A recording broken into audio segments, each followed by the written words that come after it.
Welcome to Math with Mrs. Cox. We are on Chapter 2, Lesson 6. We are on page 117. Let's begin. We have been talking about the distributive property. Remember, we talked about it being a part of one of my favorite holidays with Halloween. Distributive property, when you distribute the factor around. Hopefully this chocolate gives you a reason to remember the distributive property because we like getting candy at Halloween. All right, let's jump on into this.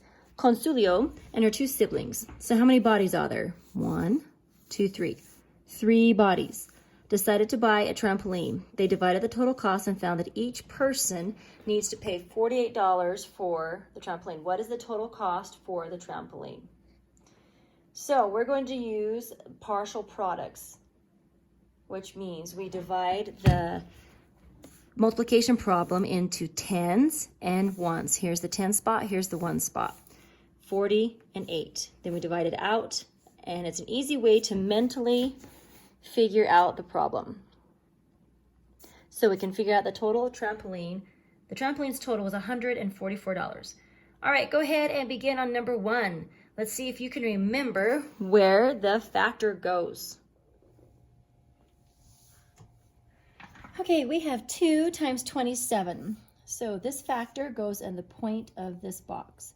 And then the tens value goes right here, and the ones value right here. So then we filled out the equation, and then 2 times 7. Now we fill it out over here. 2 times 27 equals 2 times 20 plus 2 times 7. Then we figure it out. 2 times 2 is 4. Bring down the 0 is 40. 2 times 7 is 14. Bring it over. We have 454. So our answer here is 54.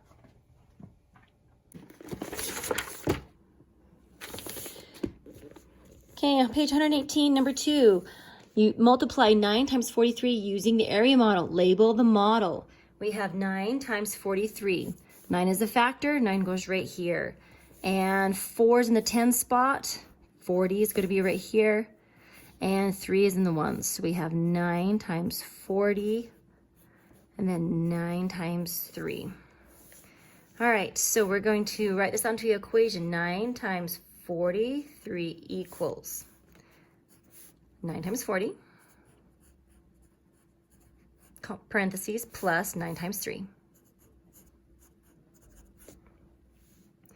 Looking at this, you can see, sorry, I'm trying to find my spot in my math book.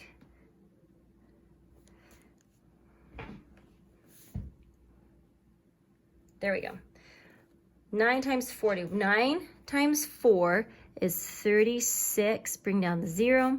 9 times 3 is 27. This is why it's helpful to understand and memorize your multiplication, so you don't have to take a bunch of time looking on your times table chart. Bring that 27 over this way to add, because it's easier to add like this in my brain. 6, 7, 8, 3. There you go, 387. Problem solving. A pet store has 18 hamsters. Make sure you write the right number above the right word. In each cage, how many hamsters are there in 6 cages? Use an area model. So we have 6 times 18. Our little area model can look like this with the 6. Draw the rectangle. 1, 10 is in the 18, or in the 10th spot, and then the 8 is in the 1 spot, so we can divide it up like that, 10s and 1s. And this could be 6 times 10 and 6 times 8. Good job. Now we got to multiply it out. 6 times 18 is also the same as saying 6 times 10, which is 60, plus 6 times 8, which is 48. And so we add those together, 60 and 48, 8. 6 plus 4 is 10, 108.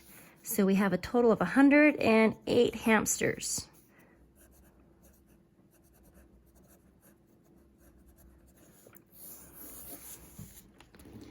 Okay, number 4. Brandon packs his lunch for 4 days each week. How many days does he pack his lunch for 36 weeks? Use them area model to solve. So we have 4 times 36. Area model is going to look like this with a 4, cute little rectangle there. They seem to get longer each time I draw them.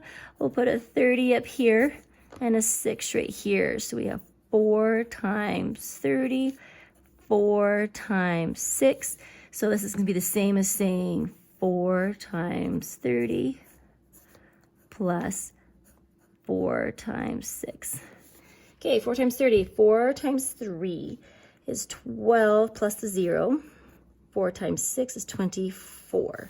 So if I do 120 plus 24, 4, 4, 1 equals 144 days. Brain builders. Ricardo earns $25 allowance each week. How much allowance will how much will she earn after 7 weeks? Explain how to use the mental math to solve. Okay, well, we have to do 7 times, gee whiz, I could write that a little bit neater. 7 times 25. Explain how to do the mental math. Well, I can see that 7 times 20, because that's what's in the 10 spot, and then what I can do is say that 7 times 5. Then I can say that 7 times 2 is 14. Bring down the 0. 7 times 5 is 35. Add those together. 5, 4, 5, 6, 7, 175. So what I can do is I can add products. Remember, when you say product, it is the answer to a multiplication. So here's my product mentally. That's how we explained it. Okay, number 6. Write an expression using partial products, which is where we divide it up into tens and ones. You write an expression using partial products to multiply 8 times 64. Can your expression be written any other way?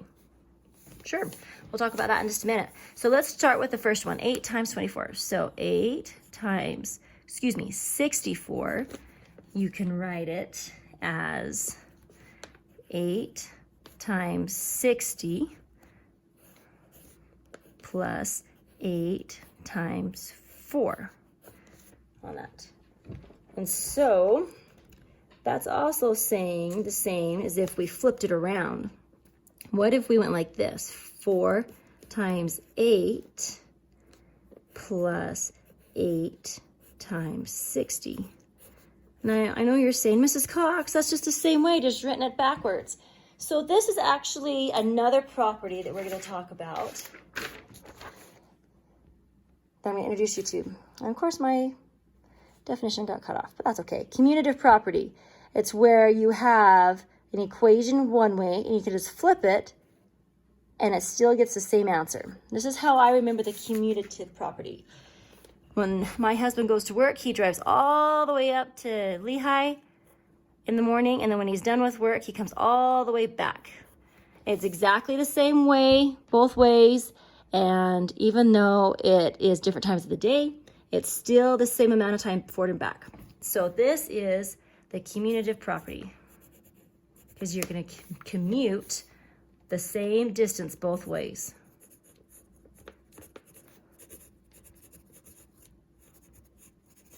So you're going to write commutative property, but please write it a little bit neater than what I just did. Thank you very much.